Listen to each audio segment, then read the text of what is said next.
জনপ্রিয় জাপানি সিনেমা এনিমির উপর ভিত্তি করে তৈরি ডেথ নোট মুভিটিতে আমরা দেখতে পাই কিভাবে একজন সাধারণ ছাত্রের হাতে এক অলৌকিক শক্তি এসে পড়ে এবং এটি তার জীবন ও চারপাশের বিশ্বকে কিভাবে প্রভাবিত করে। আজ আমি আপনাদের সামনে তুলে ধরব ডেথ নোট মুভিটির সম্পূর্ণ কাহিনী খুব সংক্ষেপে। তাহলে কথা না বাড়িয়ে চলুন শুরু করা যাক।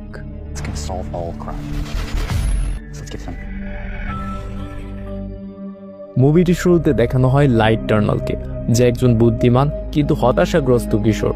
ঘটনাক্রমে টার্নাল একদিন স্কুল মাঠে বসে থাকার সময় হঠাৎ করে আকাশ থেকে একটি কালো রঙের নোটবুক তার সামনে পড়ে। টার্নাল কৌতূহলী হয়ে নোটবুকটি তুলে। নোটবুকটির নাম ছিল ডেথ নোট। সে বুঝতে পারে এটি কোনো সাধারণ বই নয়। সে বইটিকে নিজের কাছে রেখে দেয়। এরপর সেখানে বৃষ্টি শুরু হয়। স্কুলের ভিতরে প্রবেশ করে লাইট দেখতে পায় স্কুলের কিছু দুষ্ট বাচ্চারা একটি ছেলেকে বিরক্ত করছে। লাইট তখন সেই দুষ্ট ছেলেগুলোকে সে ছেলেটিকে বিরক্ত করতে বারণ করে। তখন সেই দুষ্ট ছেলেগুলো রেগে গিয়ে লাইটকে অনেক জোরে একটি ঘুষি মারে। সাথে সাথে লাইট এবং তার ব্যাগটি মাটিতে পড়ে যায়। এরপর স্কুলের একজন টিচার এসে লাইটের ব্যাগ থেকে অন্য একজন স্টুডেন্টের হোমওয়ার্ক খুঁজে পায়। এখান থেকে বোঝা যাচ্ছে লাইট অন্য কারো হোমওয়ার্ক কপি করে। এরপর সেই টিচার হোমওয়ার্কের খাতাটি সে স্কুলের প্রিন্সিপালের কাছে জমা দেয়। সেই সাথে সে লাইটের নামে প্রিন্সিপালের কাছে নালিশ করে। এরপর শাস্তি হিসেবে লাইটকে একটি রুমে একা একা বন্ধ করে রাখা হয়। যখন লাইট একা সেই রুমে ছিল তখন তার মাথায় সেই নোটবুকের কথা মনে পড়ে যায়। এরপর লাইট সেই বইটি পড়তে শুরু করে।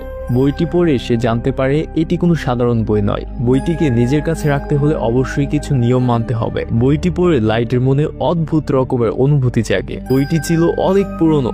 যখন লাইট বইটি পড়ছিল তখন সেই রুমের লাইটগুলো ব্লেম করতে শুরু করে। এরপর লাইট খুব অদ্ভুত ধরনের একটি জিনিস দেখতে পায়। সেটি কোনো মানুষ ছিল না, সেটি ছিল একটি ডেভিল। তার পুরো শরীর ছিল কাঁটাযুক্ত। সে লাইটের দিকে খুব ভয়ঙ্কর দৃষ্টিতে তাকাচ্ছিল। লাইট প্রথমে তাকে দেখে খুব ভয় পেয়ে যায়, কিন্তু পরবর্তীতে সে সবকিছু বুঝতে পারছিল। সে বুঝতে পারে আসলে এটা কোনো ডেভিল নয়, এটা হলো অ্যাঞ্জেল অফ ডেথ, মানে এই বইটির গার্ডিয়ান। এরপর অ্যাঞ্জেল অফ ডেথ লাইটকে এই বইয়ের রিয়েলিটি বলতে থাকে। বইটির ক্ষমতা সম্পর্কে সে লাইটকে ধারণা দেয়। এই বইটিতে কিছু স্পেসিফিক নোট রয়েছে যাকে ডেথ নোট বলা হয়। যার কাছে এই বইটি থাকে সেই বইটির মালিক হয়ে যায়। তার মানে এখন এই বইটির মালিক হলো লাইট। তবে এই বইটির ব্যাপারে সবচেয়ে আশ্চর্যজনক বিষয় হলো এই বইটিতে যার নাম লেখা হবে সেই অদ্ভুতভাবে মারা যাবে। তার মানে এই বইটির মালিক যখন যাকে খুশি তাকেই মৃত্যু দিতে পারবে। এরপর লাইট আরো জানতে পারে সে যে ব্যক্তিকে মারতে চায় সে কিভাবে মারা যাবে। এটি যদি সেখানে লিখে দেয় তাহলে সে ওইভাবেই মারা যাবে। লাইট প্রথমে এই কথাগুলোকে একটু বিশ্বাস করছিল না। এছাড়াও এই বইটির ব্যাপারে সবচেয়ে আশ্চর্যজনক বিষয় হচ্ছে বইটি যার কাছে থাকবে সেই শুধু অ্যাঞ্জেল অফ ডেথকে দেখতে পারবে। তারপর অ্যাঞ্জেল অফ ডেথ লাইটকে আরো বলে 7 দিনের মধ্যে এই বইটিতে তোমাকে কারো না কারো নাম লিখতে হবে, না হলে বইটিকে আমার অন্য কাউকে দিয়ে দিতে হবে। আর বইটিতে নাম লেখার বিষয়ে অবশ্যই একটা জিনিস মাথায় রাখতে হবে, এই বইটিতে যার নাম লেখা হবে তার ফেস অবশ্যই তোমার মাথায় রাখতে হবে। আর মৃত্যুর কারণ হিসাবে এমন কোনো কারণ লিখতে হবে যেটি আসলে বাস্তবে হওয়া সম্ভব। এঞ্জেল অফ ডেথ লাইটকে আরো বলে তোমাকে অবশ্যই বইটি ব্যবহার করা উচিত। তখন লাইট জানালা দিয়ে সেই দুষ্ট ছেলেগুলোকে দেখতে পায়। তারা আবার একটি মেয়েকে বিরক্ত করছিল।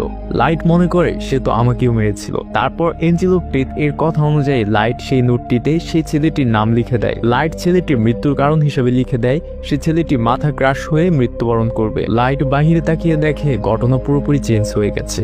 সেখানে দুটি গাড়ির অ্যাক্সিডেন্ট হয়। গাড়ির উপরে থাকা একটি লোহার ক্রেন ছেলেটির মাথায় এসে লাগে এবং ছেলেটি সেখানেই মারা যায়। এই ঘটনা দেখার পর লাইট বিশ্বাস করে যে এই বইটি সত্যি সত্যি মানুষকে মেরে ফেলতে পারে। কিন্তু মৃত্যুর এই দৃশ্য দেখে লাইট অনেক ভয় পেয়ে যায়।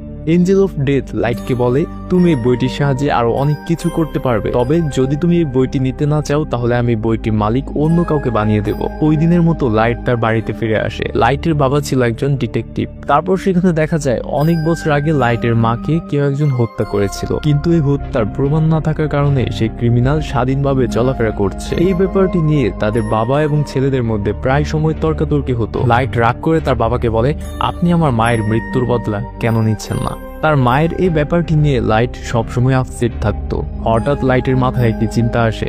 লাইট চিন্তা করতে থাকে আমি যদি সেই ক্রিমিনালটির নাম নোটবুকে লিখে দেই তাহলেই তো সে মারা যাবে। তারপর সে তার রুমে চলে এসে এই কাজটি করে। লাইট সেই ক্রিমিনালটির নাম সেই বইয়ে লিখে দেয়। তারপর সেই ক্রিমিনালকে দেখানো হয় যে কিনা তার বন্ধুদের সাথে বসে পার্টি করছিল, কিন্তু হঠাৎ করে দেখতে দেখতেই সকলের চোখের সামনে তার মৃত্যু হয়ে যায়। বাবা আর ছেলে সেই ক্রিমিনালের মৃত্যুর খবর পেয়ে তারা দুজনই খুব খুশি হয়ে যায়। এভাবে লাইট তার মায়ের হত্যার প্রতিশোধ নিয়ে নিল। বাবা এবং ছেলের মধ্যে সম্পর্ক ভালো হয়ে গেল। এখন লাইট ভাবতে থাকে এই বইটি ভালো কাজের জন্য আমি কিভাবে ব্যবহার করতে পারি। লাইট স্কুলে বসে এই কথাগুলো চিন্তা করছিল। তখন লাইটের একটি মেয়ে ফ্রেন্ড আসে। মেয়েটির নাম হলো মিয়া। মিয়া লাইটের বেস্ট ফ্রেন্ড ছিল, যার কারণে লাইট সেই মেয়েটিকে বইটি সম্পর্কে সকল সিক্রেট বলে দেয়। সে তার মেয়ে ফ্রেন্ডকে বলে, আমি একটি নোটবুক পেয়েছি যেখানে যার নাম লেখা হবে সেই অদ্ভুতভাবে মারা যাবে। কিন্তু মিয়া কিছুতেই এই কথাকে বিশ্বাস করছিল না। এই কথাটি প্রমাণ করার জন্য লাইট মিয়াকে একটা নিউজ দেখায়। সেই নিউজটিতে দেশের একজন কুখ্যাত কিলারকে দেখানো হয়। লাইট তখন সেই নোটটিতে সেই কিলারের নাম লিখে দেয় এবং মৃত্যুর কারণ হিসেবে সে লেখে একটি গাড়ি তাকে হিট করে দিবে, যার কারণে সে মৃত্যুবরণ করবে। তার কিছুক্ষণ পরে সেই কিলারটির সাথে এই ঘটনাটি ঘটে। মিয়া এবং লাইট লাইভ নিউজ দেখছিল, তাই তারা এই ঘটনাটি সরাসরি দেখতে পায়। ঘটনাটি দেখার পর মিয়া অনেক ভয় পেয়ে যায়। এখন তারা একজন আরেকজনকে বলতে থাকে, আমরা এখন অনেক বড় শক্তির অধিকারী, আর আমরা এই বইটির সাহায্যে পৃথিবীতে যত খারাপ মানুষ আছে সবাইকে মেরে ফেলতে পারবো। এখন তারা দুইজন চাচ্ছে এই পৃথিবীকে তারা ক্রিমিনাল মুক্ত করে দেবে, আর এই কাজটি করার জন্য অবশ্যই তাদেরকে ক্রিমিনালের নাম এবং চেহারা মনে রাখতে হবে। এরপর তারা গুগলে সার্চ করে অনেকগুলো খারাপ লোকের লিস্ট তৈরি করে। এরপর থেকে সেই সকল খারাপ লোকগুলো আস্তে আস্তে মারা যেতে শুরু করে।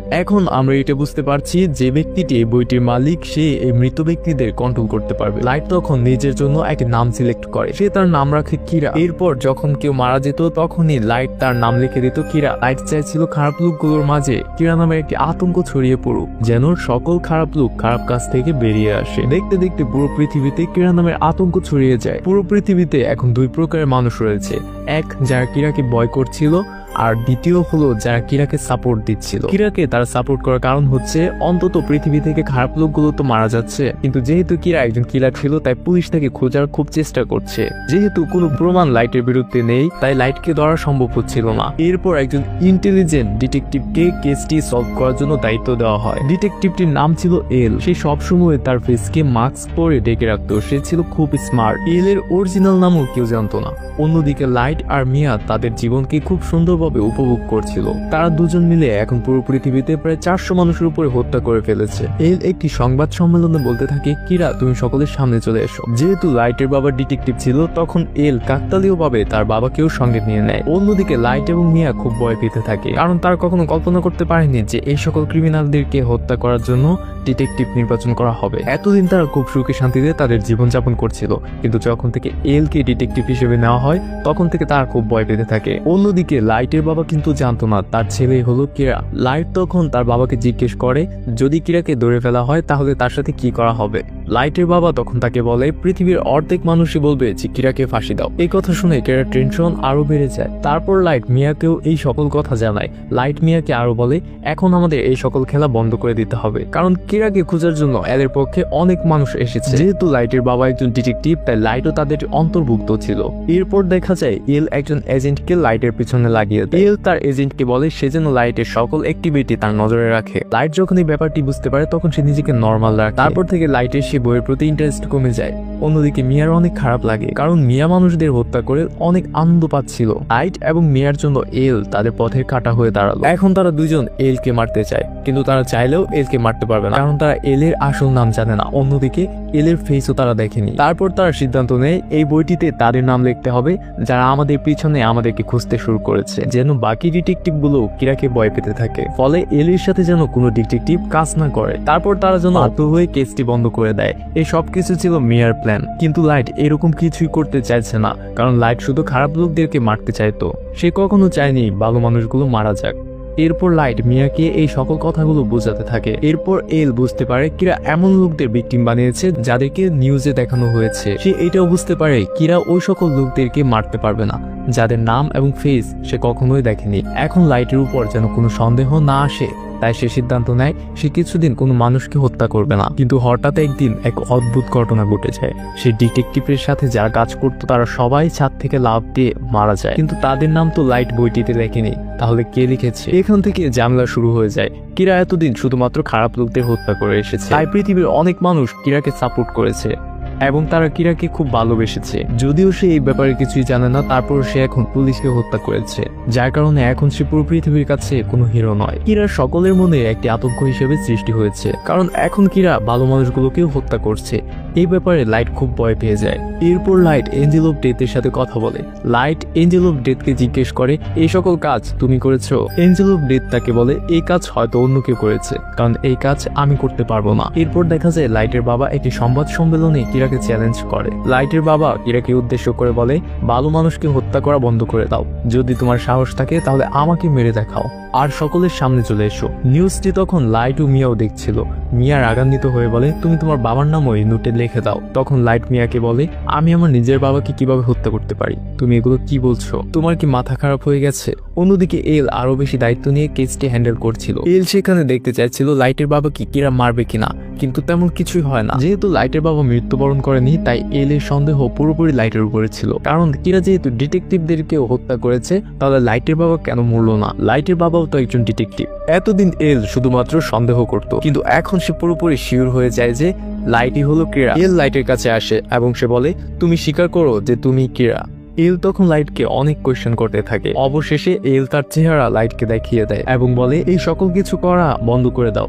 লাইট তার কথা শুনে সেখান থেকে পালিয়ে যায়। এখন বিপদ এল এর মাথার উপর। তারপর দেখানো হয় মিয়া লাইটকে বলতে থাকে, আমি তোমাকে অনেক ভালোবাসি, আর এখন এই বিপদ কাটাতে হলে আমাদেরকে কিছু একটা করতে হবে।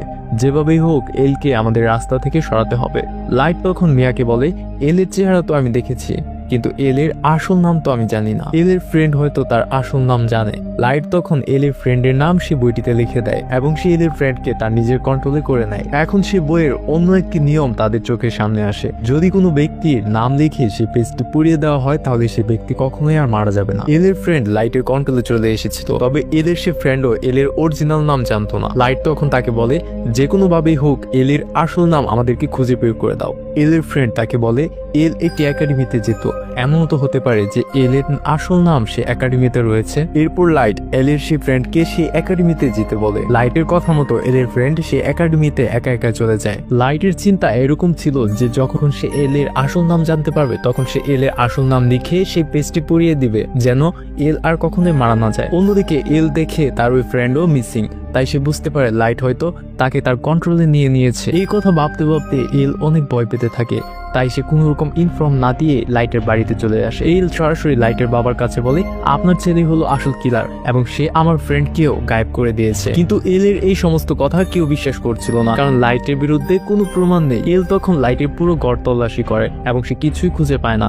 এল তখন সে বইটিকেও সেখানে পায় না, কারণ মিয়া তার সাথে করে সে বইটি নিয়ে গিয়েছে। তারপর লাইটকে এল এর সেই ফ্রেন্ড ফোন দেয় এবং সে বলে, আমি সেই একাডেমিতে পৌঁছে গিয়েছি। এল এর বন্ধু এল এর আসল নাম বলতেই যাচ্ছিল, কিন্তু তারপর দেখানো হয় লাইট যে পেজটিতে এল এর বন্ধুর নাম লিখেছিল সে পেজটি গায়েব হয়ে গিয়েছে, যার কারণে এল এর বন্ধু এল এর আসল নাম বলার আগে মারা যায়। তারপর একটি ডান্স পার্টিতে দেখানো হয় মিয়া লাইটকে বলছে, এল এর সেই বন্ধুর নামটি আমি ছিঁড়েছিলাম, আর সেই ডিটেকটিভদের নামও আমি লিখেছিলাম। তারপর মিয়া লাইটকে আরো বলে, আমি সেই বইটিতে তোমার নামও লিখে দিয়েছি এবং মৃত্যুর কারণ হিসেবে কি লিখেছি জানো?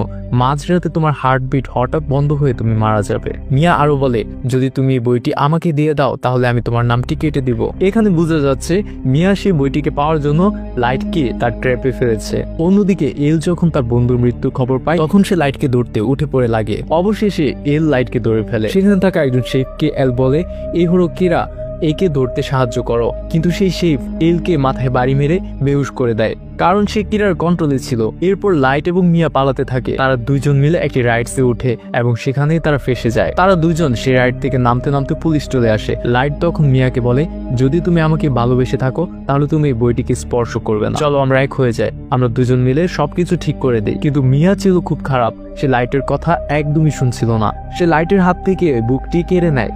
লাইট তাকে বলে, তুমি কাজটি মোটেই ভালো করছো না।